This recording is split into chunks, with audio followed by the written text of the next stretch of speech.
বাপের বাড়িতে এসে দুপুরবেলা ঘুম থেকে উঠি, শান্তির ঘুম ঘুমানোর পরে ঘুরে বেড়াই। আমার দাদির গাছ থেকে বড়ই পেরে নিয়ে এসেছি, আর আজকে যা দেখাবো সবই কিন্তু আমার বাপের। আপনাদের কি মনে হয় সবকিছু শুধু শ্বশুরের? আমার বাপেরও অনেক কিছু আছে। সবচেয়ে বড় যেটা, আমার বাবার ভালোবাসা দোয়া আছে আমার সাথে। এত সুখ কোথায় পাওয়া যায় বলেন তো, শুধু বাপের বাড়িতে ছাড়া। এখন বাজে বিকাল 3টা 19, মাত্রই ঘুম থেকে উঠলাম, আর উঠে যখন এই ছোট্ট জানালাটা খুলি, এত সুন্দর আবহাওয়া। গ্রামে একটু বেশি শীত পড়েছে, না আছে রোদ, শুধু আছে কুয়াশা আর ভারী একটা আবহাওয়া। ঘুম থেকে উঠে আগে পানি খাই আমি, অভ্যাসটা আমার আব্বুর কাছ থেকেই পেয়েছি। সারাটা দিন তো চলেই গেল, কি করা যায় বলেন তো। তাই ভাবলাম যে ঘুম থেকে উঠে আগে ফ্রেশ হব, তারপর চলে যাব দাদির গাছের বড়ই পাড়তে। আমাদের বাড়ির পাশে আমার আব্বুর ভিটা এবং পুকুর আছে, মানে ছোট্ট একটা কুড়ি আছে, সেখানে সবাই মিলে চলে যাব বড়ই পাড়তে। তার আগে দেখি আমার মেয়ে জানালাতে একটা ওড়না বেঁধে রাখছে চেয়ারের সাথে, জানি না কেন।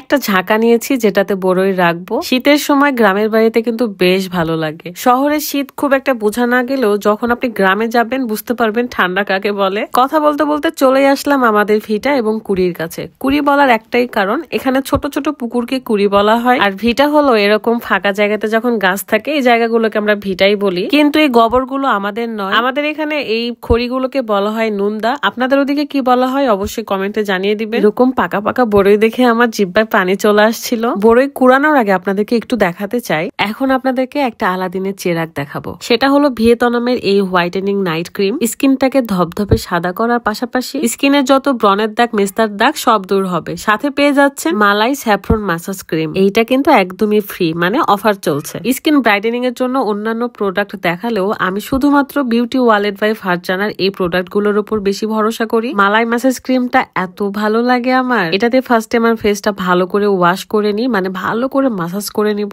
স্কিনের যত ময়লা সব তো দূর হবে এবং ভেতর থেকে এটা ক্লিন করে। তারপরে ব্যবহার করব সেই ম্যাজিক নাইট ক্রিমটা। আর হ্যাঁ, মানি ব্যাক গ্যারান্টিও কিন্তু পেয়ে যাচ্ছেন, কাজ না করলেই টাকা ফেরত। এতদিন যেটাই ব্যবহার করেন না কেন, এই শেষবারের মতো এই প্রোডাক্টগুলি ব্যবহার করে দেখুন, সারাক্ষণ আপনি আয়নার সামনে দাঁড়িয়ে থাকবেন। তাই দেরি না করে বিউটি ওয়ালেট বাই ফারজানা থেকে এক্ষুনি অর্ডার করুন।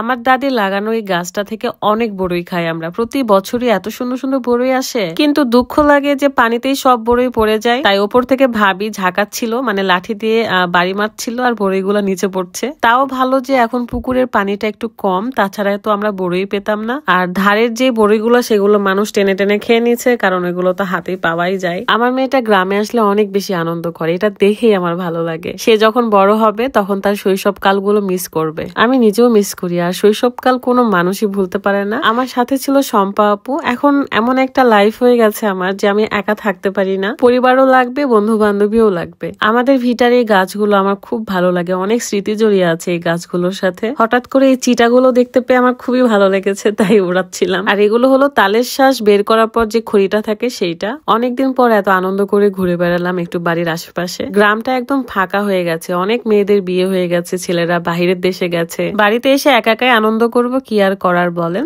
তো রুকাইয়া খুব সুন্দর করে বড়ইগুলো ধুয়ে ফেলছে, আমাকে হাত পর্যন্ত দিতে দেয়নি। পরে তো বড়ই নিয়ে টানাটানি, সে খেলবে বড়ই নিয়ে, খাবে না, কারণ বড়ইগুলা টক ছিল। আর টক বড়ই আমার পছন্দের বড়ই। ঝাল আর লবণ একসাথে করে চাটনি বানানোর পরে যখন বড়ই দিয়ে খাই, আমার কি যে ভালো লাগছিল। বছরের প্রথম এই বড়ইগুলো খাচ্ছি। এই বছরের বড়ইটা আমার বাপের বাড়িতে এসেই খেলাম। কারো জিভায় পানি আসলে আমার দোষ নাই, যদি জিভায় পানি আসে এক্ষুনি চলে যান, কোথায় বড়ই আছে নিয়ে আসেন আর খেতে শুরু করেন। ঘুম থেকে উঠেই তো চলে গিয়েছি, কিচ্ছু খাই নাই, খালি পেটে বড়ই খাচ্ছি, না জানি কি হয় আমার পেটের। তারপর দেখলাম যে ঠান্ডা ভাত রয়েছে, তখন আপুকে বললাম আপু একটু ভাতটা মাখিয়ে দেন।